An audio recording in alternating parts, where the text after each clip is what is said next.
Hey guys, this is Eric Weingartner with Weingartner Racing. Today's video is a pretty cool video, and I think this is probably going to end up being long. I'll warn you one.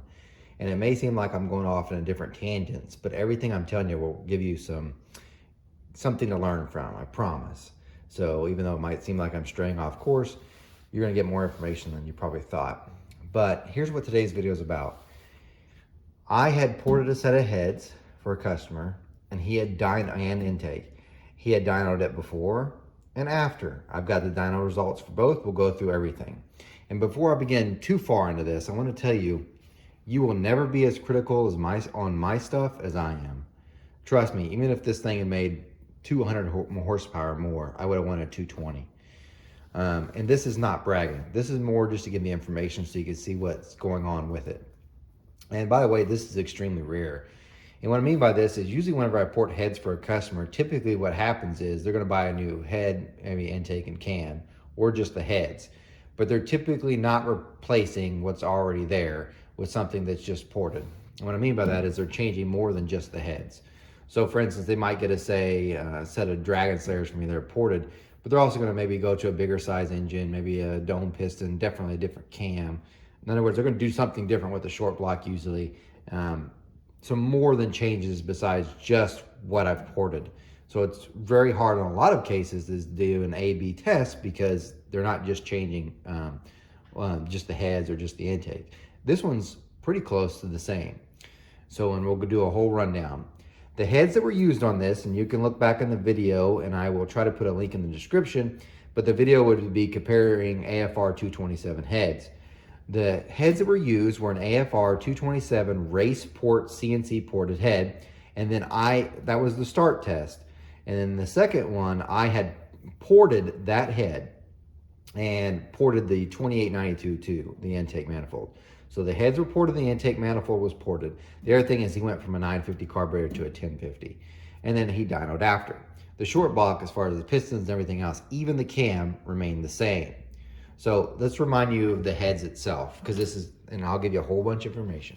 So this is the flow sheet from the Sanyez on the heads for 155 bore. This is what the AFR 227 race port heads did stock. And this is what they did ported. So as you can tell, there's some spots where it's about the same and some where it gains quite a bit more, especially in the higher left range, which we'll get to that in a minute. The exhaust gained overall. So just kind of shows you. Feel free to pause and look at this. So here are the engine specs. This is a 406 small block Chevy. It's about 13:1 compression ratio. Here are the cam specs. A 272 intake duration, 286 on exhaust, and that's at 50 thousandths. The lift was 672 on both, has 107 LSA. Heads are the AFR 227 race ports. Intakes an Edelbrock 2892. Now, I will also say, because this makes a huge impact, it might seem like I'm justifying, but I do want to make sure you understand, this is a nitrous motor. And some people may not understand this, so I'm going to try to give you more information. Nitrous motors typically do not make as much power NA as a true NA engine. And you might say, why? Well, there's a couple things. On a regular NA engine not running on nitrous, we try to get the cylinder pressure up as high as can because that's what's going to make power. So we'll run the quench really tight, like say at 39 to 41 thousand, somewhere in that range. This way we have next to no quench and it burns more of the fuel that's there. We'll also run a cam with way different cam timing so that we can get the cylinder pressure up as well. And it typically makes more power because of doing that. On a nitrous motor, they typically have, like this engine has more than 55 hundredths or thousandths, said it wrong. But anyway, quench clearance, so far more than what this, than an NA engine has. So there's way more quench because of that. And if you increase the quench, I promise you lose power, NA power, guaranteed. Probably like 10 or 15. The other thing is, and the reason why they do that, increase the quench, is again, they're trying to reduce cylinder pressure. And also the cam timing is typically different on a nitrous motor too, because again, they're trying to reduce cylinder pressure. And the reason why they're trying to reduce it, you might say, why would they do that? Why don't they just make more power? If you reduce your cylinder pressure, it gives you a bigger tuning window. And what I mean by that is, yeah, they could probably run an NA setup, But the problem is their tuning window, that exactly how much nitrous and everything else has to be spot on. If it's off slightly, they're damaging parts. It's going to burn pistons. It's going to tear up things. So to give them a bigger tuning window so there's more margin for error, they typically reduce cylinder pressure. And also they do that because they can pour more nitrous to it as well. So I say that because the engine itself, the NA power, it's not bad, but it could definitely be higher if it was set up just for NA and not nitrous. Understand this.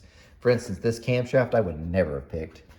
I'm not saying it's bad, it's just not what I would have picked, because you have a lot of intake duration, 272 degrees of duration on intake. That's a bunch for a 406.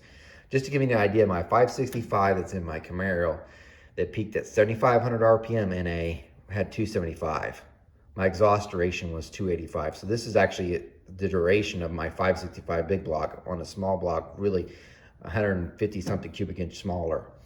The LSA at 10S7, that's also not what I would have picked, but the reason why I understand why they did is because you had so much loss of cylinder pressure with those durations. If you try to make it up this way.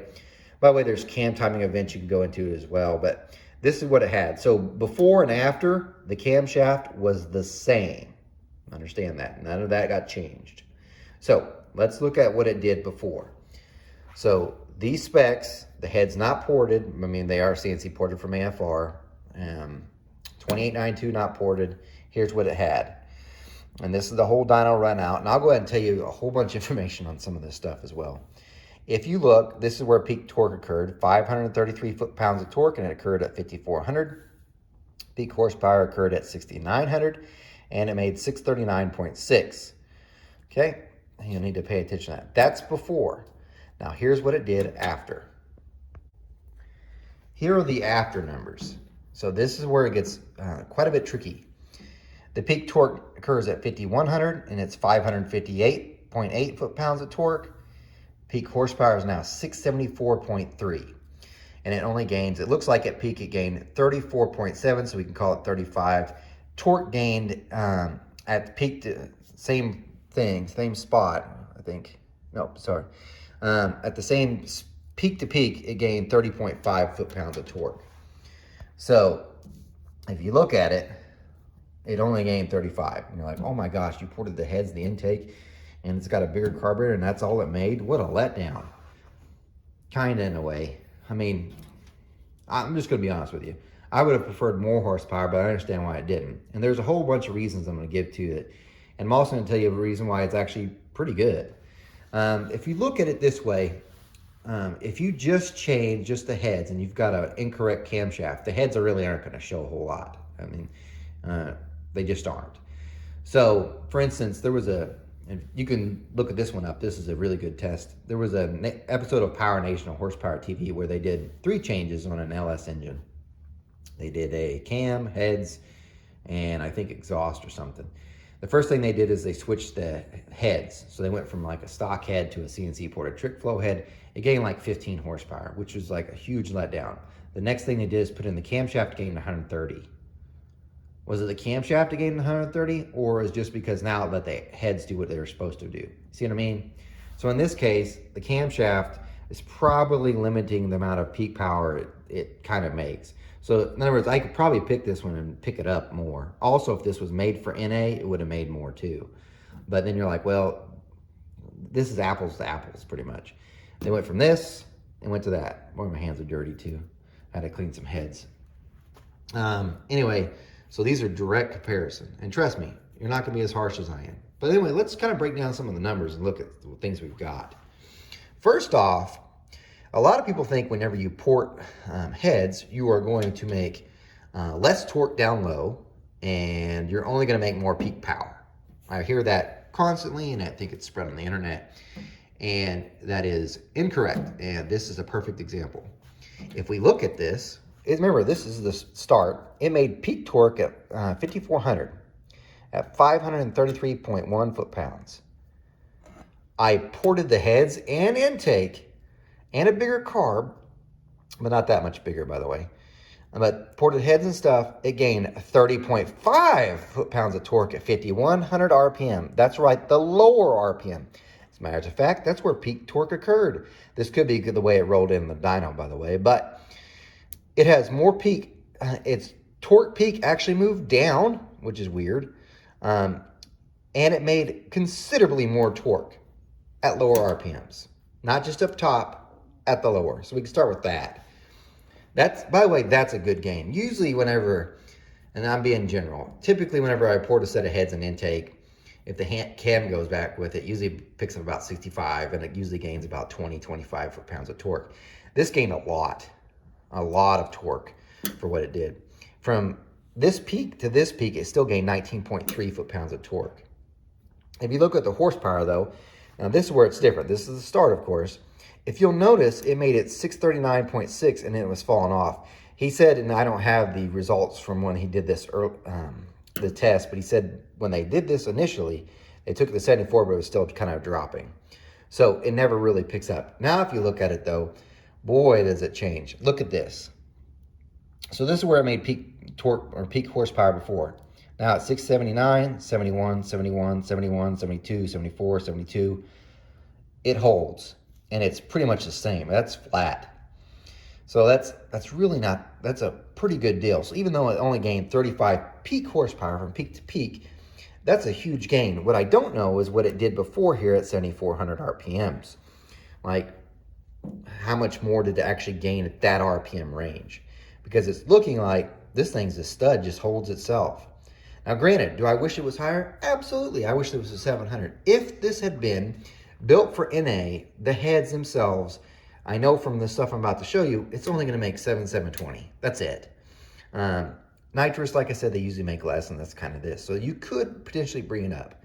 Same with could have said for this as well, though. Anyway, or you would have saw a bigger difference just because of the heads now are able to operate in the range that they work better. It would show a bigger improvement over that. But regardless, there you are. However, I want to show a couple things about some dyno sheets. Whenever you see dyno sheets that look like this, they are from typically a Superflow dyno, a 901. A 901 is an older design, and not that there's anything wrong with them, several in use. But here's a little nugget of knowledge for you. They usually have a dial that's underneath the console, and it was used to zero out their the torque and horsepower meter so that when they started to pull, it read at 0. Some people, this is rumored, would take the knob and turn it up so it'd read like positive 20 foot-pounds of torque before you rolled in. That was like a trick for those. So an older 901 would do that. I'm not saying this one happened at all, but just something to think about with those. So if you ever see a sheet that looks like this, it's a 901. And it's a really good dyno. A lot of people use them. It really depends on the operator. So in other words, people could cheat any dyno anyway, but there was one way to do it with this one. You couldn't do in other ones. However, let's look at some of the result numbers itself. This right here is the fuel pounds per hour. This is how much fuel is actually flowing through the into the engine via the carb during the runs. And if you look at it, this is kind of strange. But if you look at it, this one, it had 266 pounds of fuel was moving to make that power. Now it takes less fuel to make more power. Now you might be like, wow, that's amazing. Could be correct, but also thing is, and I've been on enough dynos to tell you this, not all the time does the fuel flow meter work correctly. In other words, all it is a turbine, so it spins as the fuel goes through. If it's not reading right, it throws those numbers off. But it is kind of neat. The next thing is this column here is called brake specifics, BCFS, brake specific fuel consumption. And really what this is how many pounds of fuel it took to make a horsepower. Now, this gets interesting, and I'll get into it just a tad more, because this stuff, especially if you have fuel injection and you've got pounds per hour on your fuel map, you can kind of use it to calculate your horsepower. So let's talk about that. Okay, here's what I mean by using the pounds per hour and the brake specific to determine the amount of horsepower you're actually making. So we're gonna look at right here at this number right here. See, this says 672.1 horsepower. It tells me I'm using 263.6 pounds of fuel. This is the brake specific. Now watch this. If you, by the way, if you have a Holley fuel injection system on your car or others, you can actually go into the fuel map itself, and if you change it to the fuel pounds per hour, you will see how much fuel you're using in a certain area, in pounds anyway. So this is the reason why you can use your fuel injection system, if it's accurate, if your fuel is set up right, to determine how much actual power you're putting down. So if I take 263.6 pounds, for instance, right here, I divide it by the brake specific. This is where it's tricky if you're getting it from your car, from your EFI system. Typically, you're going to have your EFI set up, air fuel ratio between 12.5 to 12.8 to 1. So your brake specific will not be 0.406. That's way lean. It's probably like 420 or 430. Now, where does that come from? You'll take your fuel pounds per hour, you'll divide it by the brake specific. And if you're 12.8, you're probably at 0.420 to 430, but that kind of varies, but it gives you a rough idea. When you divide those two, you'll get your horsepower that's uncorrected. So if I do it in this case, I take that fuel, pounds, divided by that, I get 649 horsepower uncorrected, which means at the time when this was making a pull, it was actually making 649 horsepower uncorrected. Because remember, they're showing corrected numbers. See, it says corrected horsepower. So if you were to go to the track, the reason why this is important, if you went to the track that day, you put the engine in the car and you ran it down the track that day, and the car was working 100% perfect, you could use your mile an hour and your weight of the vehicle and everything else, and you should make, it will tell you you're making 649 horsepower. And you're like, what about 672? If you were at sea level and perfect conditions, that's how much you should make. Now, if you take this 649 that it was made, and you divide that, take 672 divided by 649, you'll notice that it's only got a 3% correction factor. If you're trying to determine if your dyno numbers are out to lunch, see how far the correction factor is. If it's like in the 20% range, they're jacking the dyno up. 3% is very little, very, very low. So from 649 that it actually saw to 672 is pretty good. And it's probably, by the way, don't forget, you can get like, here in Oklahoma, easily we can get like 12% correction factors, because in the summer it's so hot and humid, those numbers will come up. So, by the way, how do you figure out what your correction factor is? There are weather apps, drag racing strips. I know ours does anyway. Ours will give you a density altitude, and then you can use that to figure out what it would be corrected to at sea level or the ideal areas. Like Wallace has a calculator where Wallace Racing is an online website, has a calculator you can use. You enter your density altitude and it will tell you how much correction factor you would have. So then let's say you had 649, like you did this and you're on your EFI or whatever, but you probably aren't gonna have 406, you're tearing stuff up.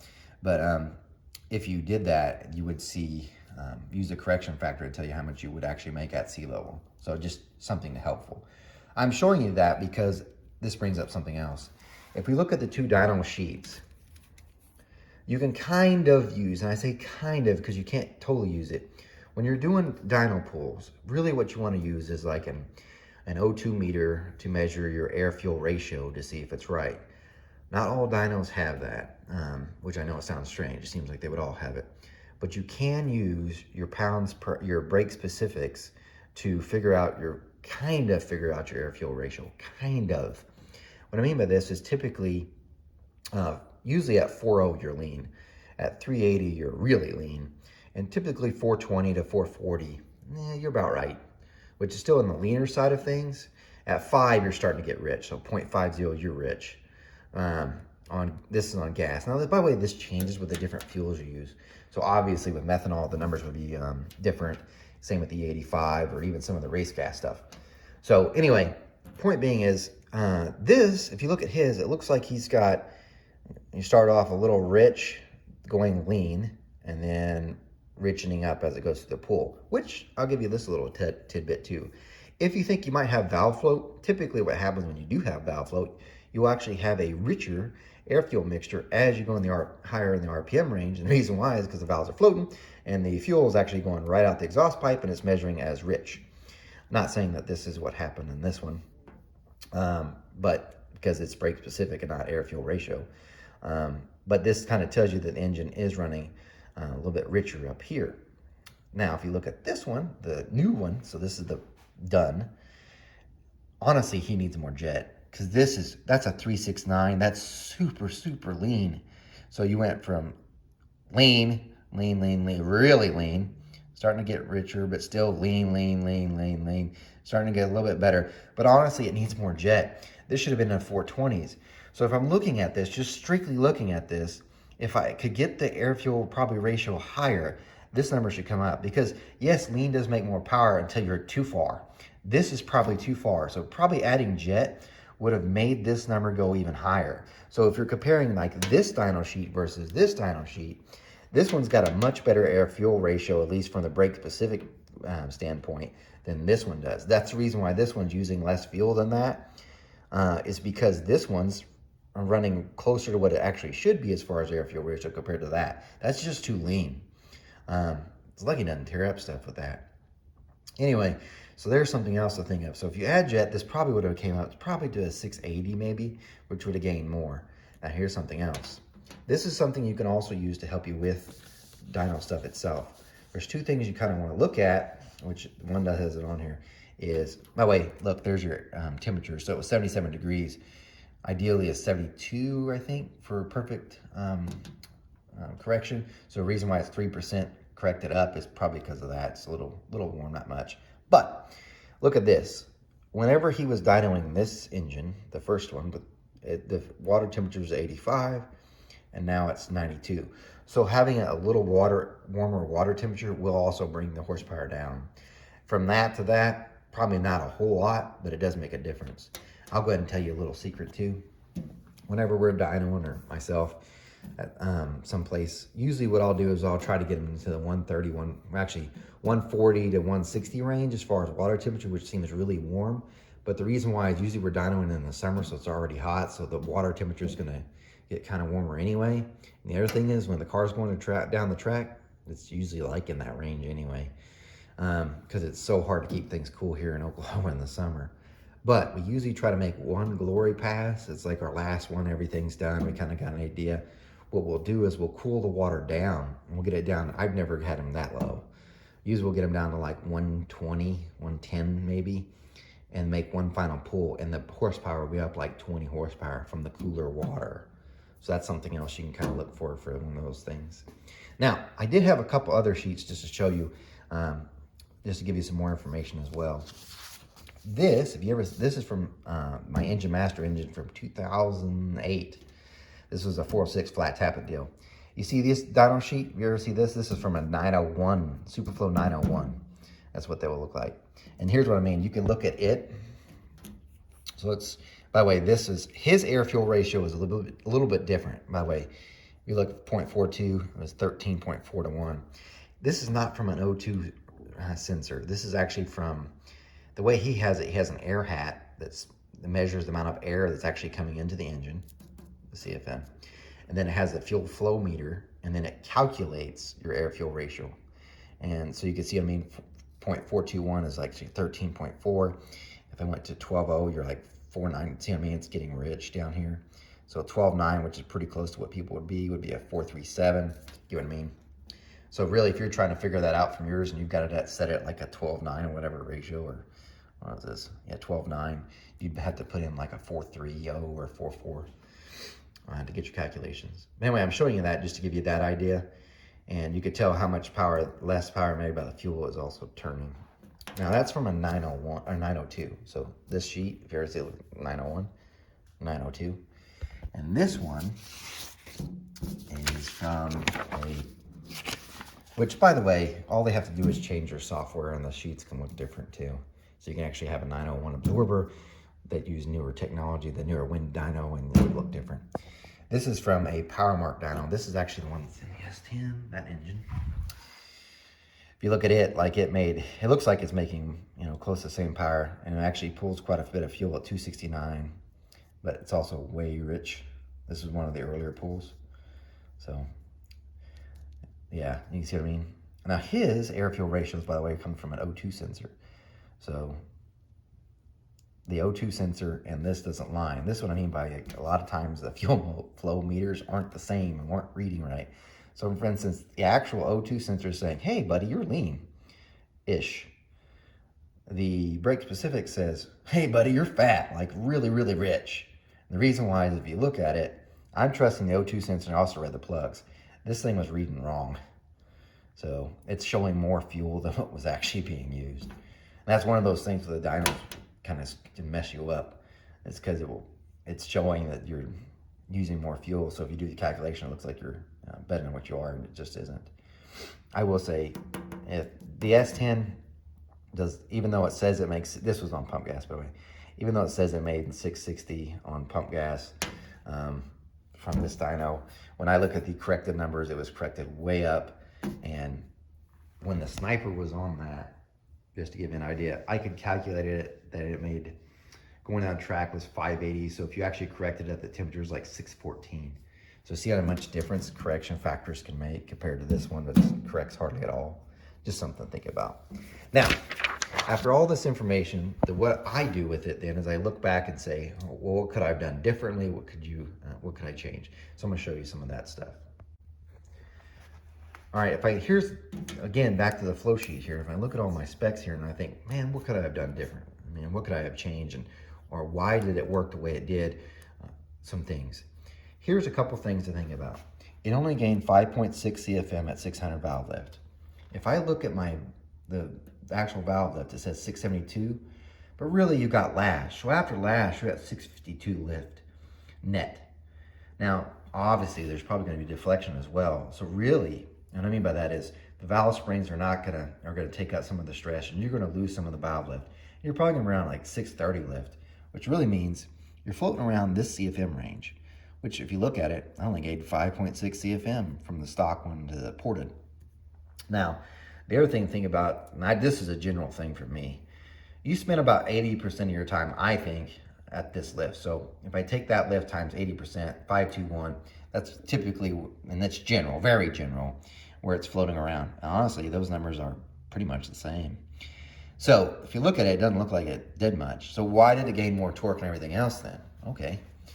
You remember how I say I always float a 1 inch of valve lift to see how stable the port is? That's why. If you look at this thing dropped off before. Remember, it's not, the CFM really is not that different from the range that it's really running, but it doesn't drop off now, just like it didn't drop off on the flow as you go to 1 inch. That's why I do that, because it will see if the port's going to carry.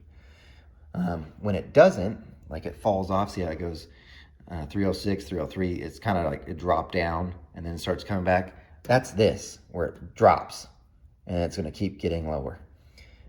When the port keeps flowing, typically, if things are right, so will this. The cam plays a part in this too. I don't want to take it just the heads. But I did look at that and I was like, okay, good. That's showing the gains. Now, it obviously didn't show as much gains here because you're not in that lift range, which brings my point up. If I had to do over, I would have had way more lift than 672. And I've preached this many a times. You need more lift. A lot of you do not have as much lift. And someone's going to say, well, even if you had a 750 lift, you'd have been here in this range. You're like, well, that's not that big of a deal. That also meant you spent way more time in this range. Your 80% mark would have come up higher, which means you would have been moving more of the air here. Now, granted, you only touched the 750, let's say 800 lift just once, but you would have spent more time in the higher flowing areas, and that's why you should have had more lift. Now, he didn't. The other option, which I didn't do, and I kind of wish I would have, but I understand why we didn't, is if you wanted to keep this to get more area, because of the valve lift gives you more area, you could also done it with a larger diameter valve. Being that this is a 60-40 spacing head, I should have put a 2125 intake valve in there, and maybe at some time in the future we will. Something else to point out, the minimum CSA of this head was 2.71, okay? The throat was a 91.5%, and it had a 50-degree valve job in both intake and exhaust, which we talked about before. Now here's what it actually wanted. To have a peak at 406 to peak at 7,400 RPM and at 580 feet per second of speed through the pinch, or calculated, there's a calculator that Wallace uses. And I'm probably saying the numbers wrong because I'm just spitting them out. I calculated this anyway. Someday I'll show you where on the website where to get this. It was actually asking for 7,400, 406 with this thing. It should have had 2.74 minimum CSA at the pinch, and it had 2.71. So it wasn't that far off. Here's where it's different. Someday I'll show you these formulas. Not this video. The video's already going to be dangerously long. But anyway, what the engine actually wanted as far as CFM wise was 367 CFM at 7,400 RPM. It wasn't even close, okay? Not even close to that, period.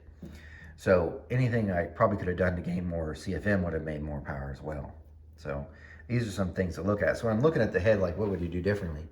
I wish I had put a bigger valve in it, a 2125 intake valve. That would have been a pretty good gain, and I would have changed the cam. So bigger intake valve, probably a different camshaft. As far as the headwork itself, the bigger the intake valve probably would have helped it make even more power. It probably would have made more torque even down low, which someone's going to argue with me on. But that's what some of the things I would have changed. Now, you have stuck through this whole video, and I hope you got something out of it. So am I happy that it did this? I'm happy it gained for sure. I'm happy it gained 30 foot-pounds of torque because people keep believing that you can't make more torque down low if you port your heads. That's not true. Am I happy that it made 35 extra horsepower? Yes, I am. Do I wish it was 65? Yes, I do. But there's a lot to be gained from this and a lot of things to learn from it. So you should never look at whenever you do these, it was a waste of time. It's always should be looked at as something to learn from, analyze the data, see what you did right and what you did wrong. So it's clearly having the flow continue helped it make more power further on, which was great, but there's definitely some areas where it could be improved. So I'm pretty happy. The customer is extremely happy. He is going to get the chance to go out and race this again, and we'll get to see what it does.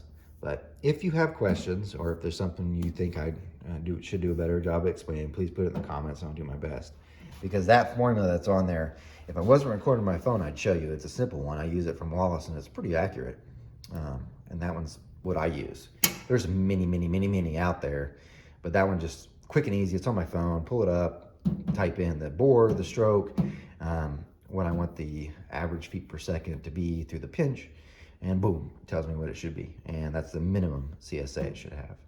So, and there's another one for this. If it's also on my phone, Darren gave that one out. That one's helpful as well too. So anyway, thanks for watching. Now you know what it did before and after. And remember, I'm probably gonna be harsher on myself than you are. You guys take care.